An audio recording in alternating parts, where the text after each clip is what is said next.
undangan sekalian yang saya hormati. Lalu kemudian dirangkaikan dengan betapa pentingnya kegiatan ini, rangkaian kegiatan.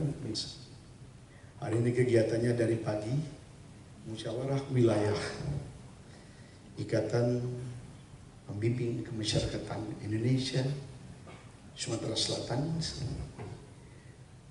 Tapi karena kesibukan dan kan hari ini harus selesai dari pagi sampai sore. Insya Allah jabatan keahlian yang luar biasa tugas dan fungsinya. Sumatera Selatan periode 2019 sampai dengan 2022 ke-1.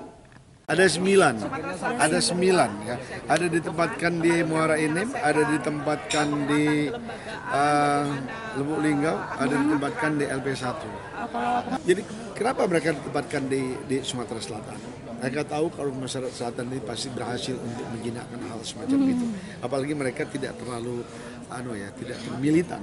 Jadi pendekatan-pendekatan dari teman-teman di masyarakat ini alhamdulillah semuanya bisa berjalan dan tidak mengkhawatirkan. Indonesia yang telah dibacakan. Jawab. Palembang 6 Februari 2019, Ketua Umum Ikatan Pembimbing Kemasyarakatan Indonesia Sri Pugu Budi Utami. Kami undang Kepala Kantor Wilayah Ketua Umum guna menyematkan PIN kepada perwakilan pengurus wilayah. Ketua Sumatera Selatan periode 2019-2022. Dilanjut.